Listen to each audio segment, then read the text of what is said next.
everyone, and welcome back to my channel. Rachel Ray here, and today I'd like to share a story with you.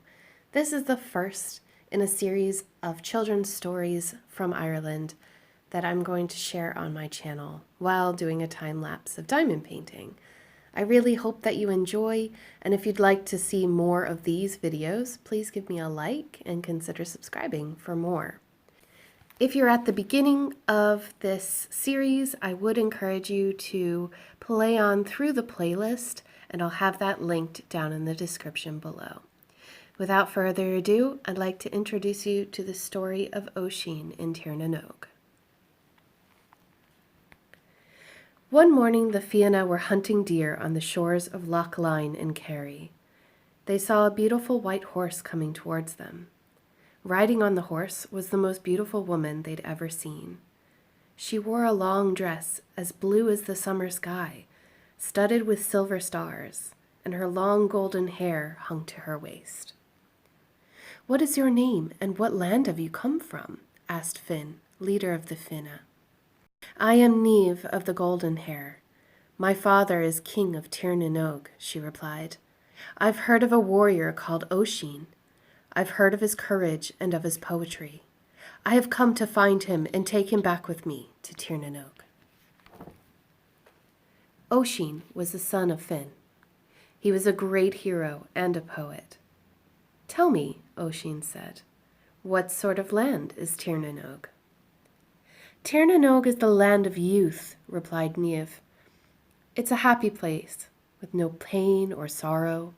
Any wish you make comes true, and no one grows old there. If you come with me, you will find out all this is true."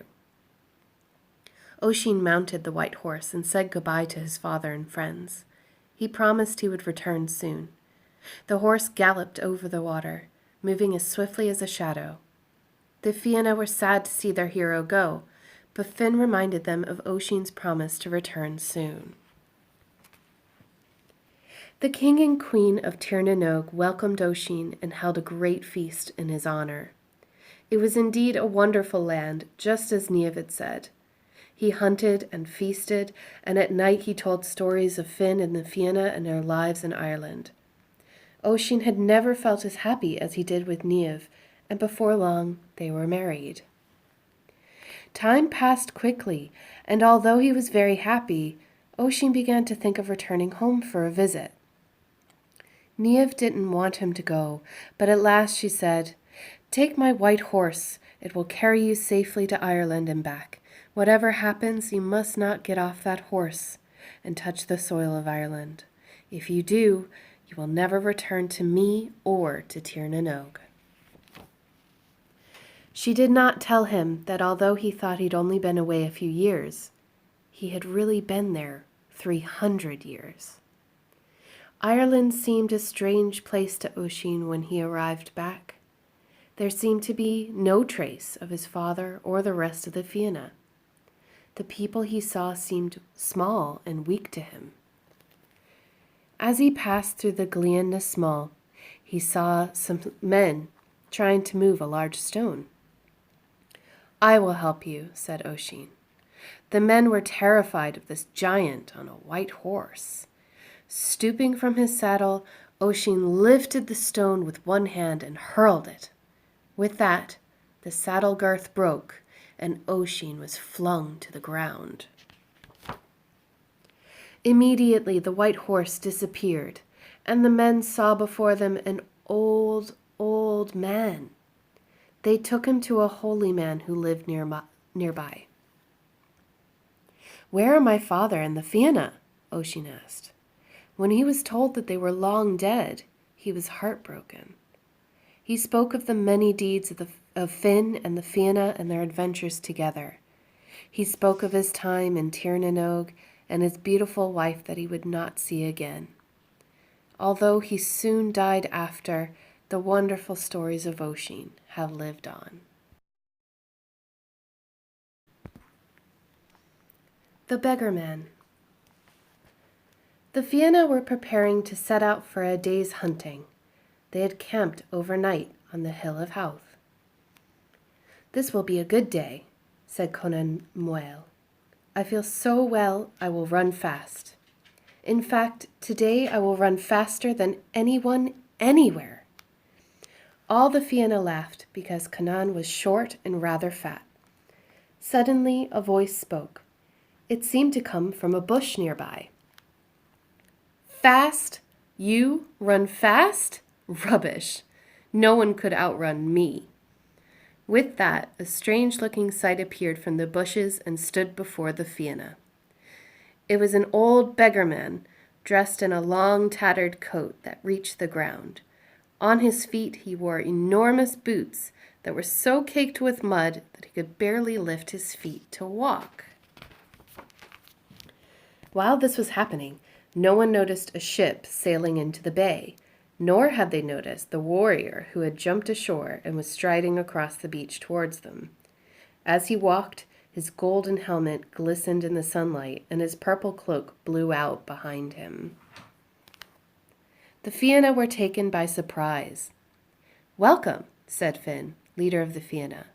But before he could say anything else, the warrior stretched out his arm, pointed to the Fianna, and declared, "I offer you a challenge. Choose your swiftest runner to race against me. The winner shall have the gold, horses, and the chariots of Ire." "Quelcha MacRonan is our fastest runner," replied Finn, "but he is away in Tara." "The race must take place now," said the warrior. "In that case," replied the beggarman, "I will accept your challenge. How far had you in mind?" "I never race less than 60 miles. "Fine," said the beggarman. "If Finn will give us 2 horses, I suggest that we ride the distance today and race back tomorrow." The Fianna were stunned. They could not understand how Finn was allowing this to happen. Early next morning, the warrior woke the beggarman. He was anxious to begin the race. "I would never dream of running this early. If you are in such a rush, you set off and I will follow you later," said the beggarman, and curling up, he fell asleep. When he finally woke, it was mid-morning. He set off to catch up with the warrior. What a sight he was! The tails of his long coat flapping in the wind behind him as he jumped and hopped, but never ran. But it wasn't long before he had caught up with the warrior. "We are halfway there now," said the beggarman. "Have you stopped to eat yet?" There was no answer, so he raced on ahead. "Well, I am hungry, and I must eat," he muttered to himself.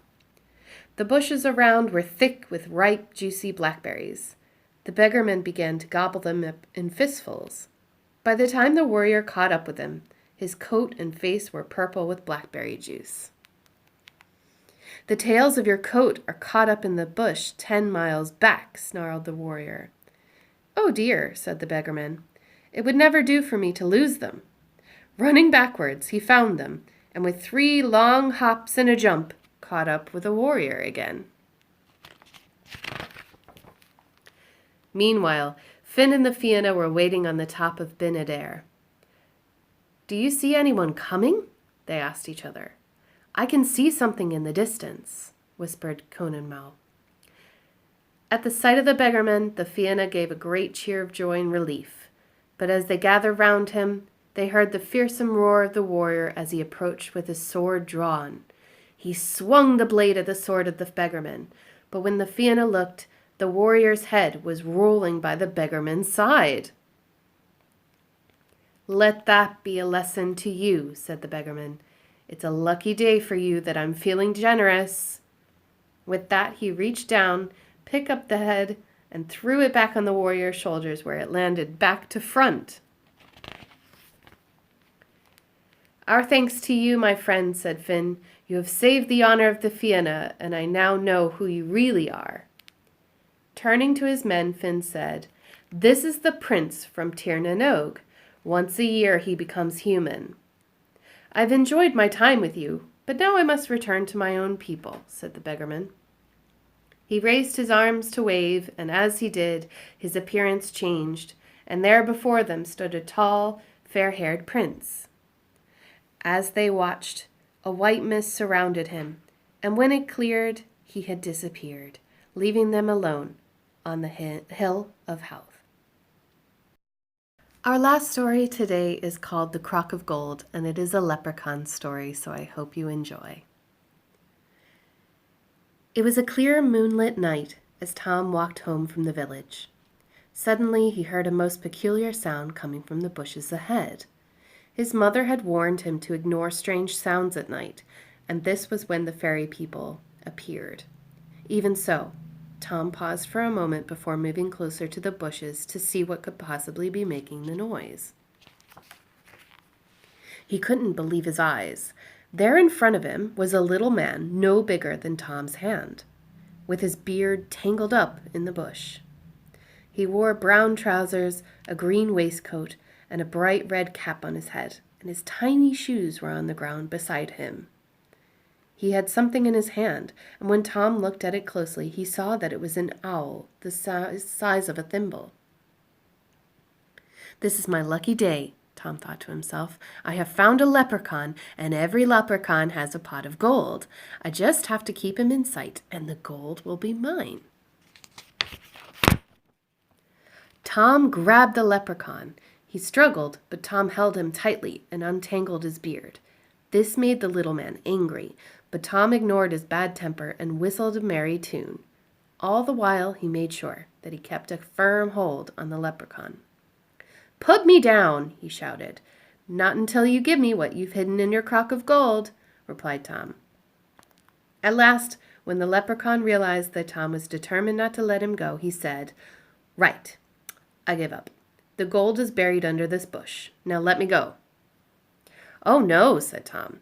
"I have no spade, and if I go home now, how will I remember which bush is the one with the gold?"